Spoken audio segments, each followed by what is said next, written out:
Welcome back to Live Now from Fox, and good morning to you if you're just now tuning in. The next speaker walking to the stage now. Let's listen in.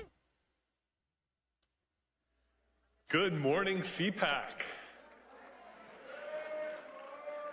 It was my honor to serve in President Donald J. Trump's first term as his ambassador at large for global criminal justice.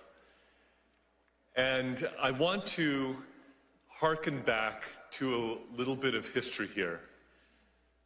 In 1950, the Joseph Stalin installed government of North Korea invaded South Korea to seek to overrun it.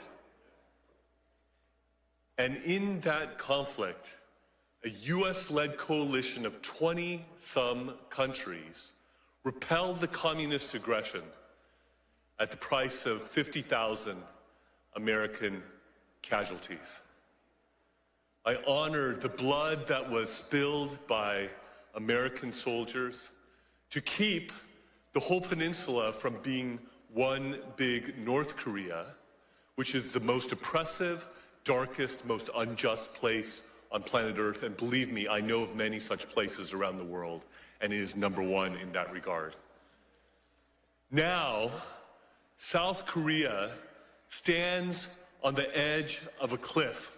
The democracy in South Korea is in a danger that has not been in for decades. President Yoon, who loves America, who was strongly and staunchly allied with the United States of America, has been impeached and is in danger of being prematurely removed from office. Why?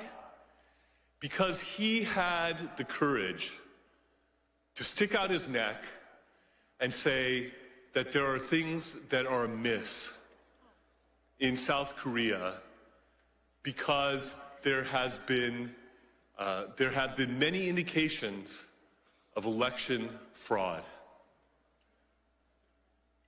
We know something about that, I think, here in the United States. And there's a parallel situation going on. President Yoon, indeed, has been called the Donald Trump of Asia. And he declared martial law in order to try to seize evidence in regards to the election cheating that he believes has run rampant and has given the Liberal Democratic Party in South Korea an overwhelming supermajority in South Korea that they have used in legislative tyranny to overrun the country, to give a haven to North Korean spies, to welcome the influence of the Chinese Communist Party. And they are rushing through a conviction process potentially before the Constitutional Court that if 6 justices on that court vote to remove him from office, he will be prematurely removed from office even though he was the duly elected president of Korea by the people of South Korea.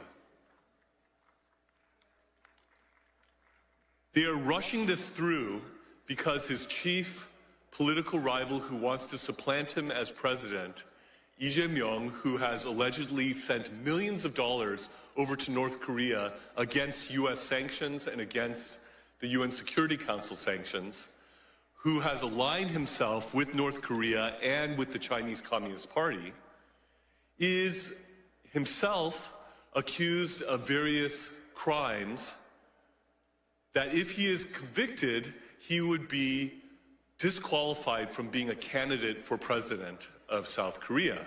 So there is a legal and political race going on to try to convict and remove President Yoon before Lee Jae-myung is disqualified for running for president of Korea in the emergency election that will ensue if Yoon is removed. This is an issue for which freedom-loving, democracy-loving Americans should not be neutral.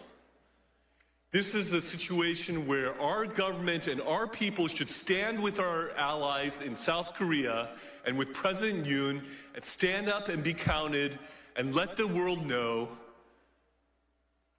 that the robbing of democracy and the destruction of democracy, that we spilled blood to the tune of 50,000 casualties in the Korean War, will not be in vain,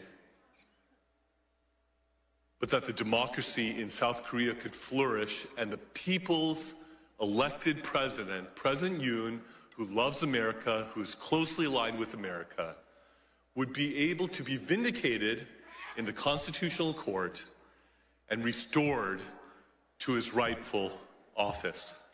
Thank you.